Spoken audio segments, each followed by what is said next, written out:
punto de vista digestivo, beneficios, ¿sí? O sea, estos muy serios que han vinculado el consumo de café moderado al disminución del riesgo de tener cáncer de colon. También a nivel del hígado tiene propiedades beneficiosas. Hay estudios que demuestran una disminución de la progresión de enfermedades hepáticas como hepatitis C o hígado graso, así que... O sea, muchos beneficios. Claro, tiene cierto, digamos, con un consumo adecuado tiene beneficios, lógicamente... Bien. A ver, quiero pararme en ese lugar, ¿no? El consumo adecuado o moderado. El consumo moderado es para todos, digo, hay un molde en el que vos como gastroenterólogo o Miguel como cardiólogo nos puedan decir, mira, 5 tazas está bien, o 2 tazas está bien, o 10, o depende de cada organismo y el conocimiento que tiene el profesional del paciente, ¿no? Más o menos entre 3 y 4 tazas es lo recomendado, ¿no? Es ese consumo moderado que coinciden, digamos, los gastroenterólogos con los cardiólogos. Los estudios a nivel cardiológico pasa lo mismo, digamos, ese consumo moderado trae beneficios, el consumo excesivo trae problemas. Así que en esse sentido, eso es un consumo moderado, entre 3 y 4 tazas. ¿O pueden ser pocillos? Más o menos en realidad eran... Son 100 mililitros digamos, las unidades que uno puede tomar sin 100 mililitros es digamos la contenido de café que debía tener una taza. O sea que más o menos serían 300 mililitros por día. Es un error hablar de café cuando hay tantas variedades de café, que puede ser café filtro instantáneo, recién molido, de un origen, de otro. Hay muchas calidades y variedades de café, eso es una realidad.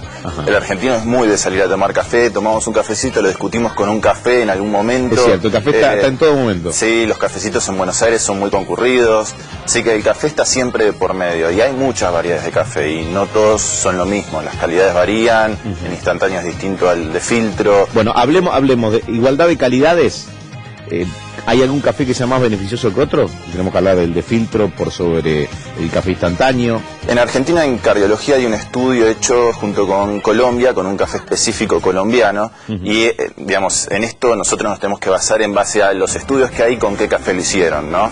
En ese estudio, por ejemplo, lo que mostró es que a corto plazo, lo que nosotros recomendamos de la Sociedad Argentina de Cardiología es que aumenta la presión arterial en ese lapso que uno toma, digamos, ese café. Por eso cuando nosotros tomamos la presión arterial en consultorio, que la vez anterior estuvimos hablando, Eduardo, del tema, una hora antes uno no debe ingerir café, porque hace unas pequeñas elevaciones transitorias. O sea, es directo. Es directo. En ese momento hace una elevación transitoria de unos pequeños milímetros de mercurio, no es mucha la cantidad, pero ese aumento por ahí en consultorio, digamos, se ve reflejado en el diagnóstico. Entonces se recomienda una hora. Comprobar, digo, digamos, en el centro de hipertensión arterial. Vos estás en el Hospital Británico. Yo estoy en el Hospital Británico. Digo, ¿esto lo podés cotejar con la misma realidad? Sí, tal cual, tal cual. Y ese estudio demostró esto, lo hizo el doctor Pedro Forcada.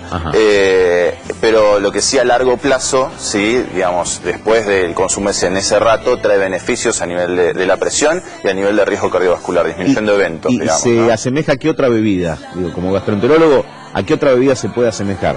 Digo, por beneficios y por riesgos también. En realidad, la mayoría de las infusiones tienen un perfil similar de beneficios y de riesgos. Tal vez en menor magnitud algunos tipos de té, bueno, la yerba mate, ¿sí?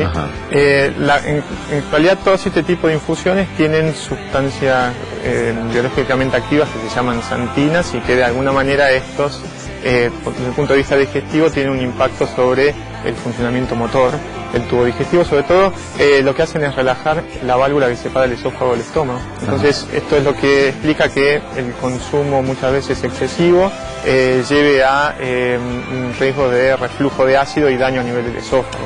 Entonces por eso hablábamos de la cantidad. O sea, mucha gente en el consultorio pregunta, bueno, ¿el café o tomar mate hace mal?